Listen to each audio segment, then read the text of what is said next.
Okay, our last Ole Miss Rebel of the day, we have Jonathan Mingo, wide receiver. We'll go straight to questions.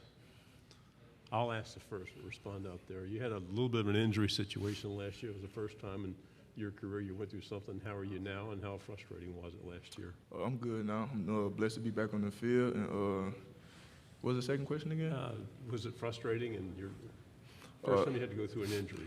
It's always frustrating being an injury because, you work so hard all season. So it was kind of hard just being out. It was right before the Alabama game, so that's a game you look forward to all season. So I just had to put my head down, just pray about it, and I knew God was going to put me in the right path so I can get back healthy. Okay. Any questions here? Okay, how about the front row here? AP Stedham, WHEP, Foley, Alabama. Jonathan, what is it like to be a receiver in a Lane Kiffin offense? And what's been the most challenging thing for you being a receiver in the SEC? It's a blessing to be a receiver with Coach Kiffin because, receivers, we are his babies. So he puts us in the right position every week to get open, and he loves getting receivers the ball. So in his offense, you just got to play fast and just be ready for a new change every other drive because he's always cooking something up. So we just got to be ready as a receiver. You just got to be detailed because, everybody has talent in the SEC. It's the hardest conference in the country. So you just got to make sure your techniques is right, be able to read the coverage, and make sure you're in the right position at the right time because nothing comes easy in the SEC. Okay, to your left in the second row. Jonathan Joe Cook, WAPT and Jackson. For you, coming into this season, coming off that injury, you're one of the top returning receivers. I guess how motivated are you to, really lead this receiving group, with all the departures that you guys had at that position? Well, it's definitely something I'm ready to fulfill. I've been behind a lot of great receivers in the years before, in the past, so I'm ready to take over their leadership spot in the receiving room and be the right example and show all the younger guys how it's supposed to be done. If you're a defensive coach planning to play against the Kiffin offense, what do you think is the hardest thing to prepare for? Probably being in shape because we play fast. So we play fast. We try to get them tired. So you just got to be in shape for us. And it's kind of hard to outsmart Kiffin. So you just got to be ready for any tricks he's gonna throw up his sleeve. Okay. What's it like just being a kid from Brandon High School and, going to the SEC and playing for Ole Miss, but also, being here at SEC Media Days, your first time here? It's a blessing to be here. It's something I always dreamed of as a kid, especially coming from Brandon, because, the state of Mississippi, we're a slept-on state. So it's always a blessing to be in the role I am. I'm just trying to be inspiration to the kids. And this year, we're trying to be the best team we can possible. So it's just a blessing to be here. Okay, on the front row. Jonathan, can you give a self-scouting report on your abilities, and what can you say about the quarterback dynamic and the competition that's being held at Ole Miss right now? My abilities in my game, I feel like I can contribute in a lot of ways. I don't feel like I'm just like a deep ball threat. I feel like I can get open in any type of route. I can run the whole route tree. And I feel like I'm a 5-tool receiver. I got all the tools I can to be the best receiver I can be. And what was the second question again?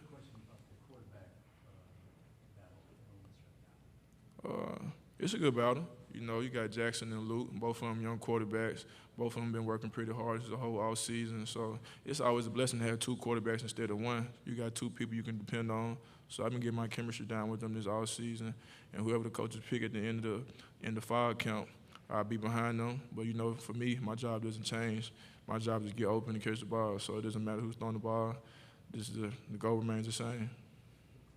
What challenges does of an up-tempo offense is it for you as a receiver? What are the biggest challenges? You say that again? The biggest challenge of having an up-tempo offense for a receiver like you? Mental, physical? You got to think fast. You can't be celebrating after a play because we try to go fast as possible. So we're trying to, as soon as the play is over with, we're trying to get the ball to the ref and get the next play. So you got to be in shape for this offense. Mm-hmm. You got to be physically ready for it, mentally ready for it, because you got to read coverages on the fly. So it's something you train for in the off season. So, but we're prepared for it. So when the game comes, it'll be easy to us, and the other team's not ready for it. Okay. We have a question in the back row. Dan Peck, ESPN 106.7 in Auburn. It seems like Ole Miss has added a lot of veteran players in the transfer portal who are competing to be on different spots on offense. What's it like integrating veteran players, from other systems and working with them and sort of helping bring along guys that maybe have played as much college football as you? It's fun. You know, the transfer portal has brought in other receivers. You know, it's good to have experience. So, you know, we lost a lot of people last year. We're losing Braylon and Drum. So we got a lot of young guys. So it's good that we have other receivers that came in from different schools that have playing experience. So it won't be so much pressure on the younger guys. So bringing in transfer portal is good and bad. It's not really bad, but it's good to have people around you. But at the end of the day, the goal is the same. So you can't really just look at it as another guy coming in. You just got to look at it. We're trying to win. So to make sure everybody on the same page. Okay, back on the second row. Joe Cook, WAPT again. You mentioned the quarterback battle. What are the differences that you've seen between Jackson and Luke? Not from a negative standpoint, but just the differences in ability or just things that you're seeing during this quarterback competition. They're pretty much similar. Their games are like they can both mobile. They both accurate throwing. Got a good feel for the defense. It's really kind of hard to pick them apart. It's probably something you just gotta pick apart during the course of fall camp. You have good size for a receiver. Is there anybody in the pros or anybody specifically you model your game after or study? I like to watch all Ole Miss receivers, so AJ, DK, Elijah, anybody that play the Ole Miss. I grew up an AJ Green fan, but I like to model my games after all the Ole Miss receivers. Just try to take little things from their game that can help mine. Okay, get on the back row. Some of us remember AJ Green here, so it makes us feel old when you say you grew up as a fan of him. But it's do you keep in contact with some of the Ole Miss receivers that have moved on to the NFL? Do you ever talk with any of those guys? Yeah, I talk to them whenever I get a chance. You know, it's a busier schedule once you get to the NFL, but whenever they had time, I always try to ask them a little tips that can help my game. Okay. Can you tell us one of the best tips? It's a lot. Just get open, really, and you got to be a receiver to understand the science of it. You just got to read people. Just probably like reading the DB, reading their tendency, reading their feet, reading their hips. Just taking little things from everything you see in the game, reading the defense. Do we have any other questions? You came a long way. That's all we're going to have. Oh, get another one back here. One of the more memorable games of the season last year was your trip to Knoxville. Any memories you guys have? Any memories you have of the game at Tennessee last year? Oh yeah, that was an exciting game. It was a crazy atmosphere, but that's definitely one for the books.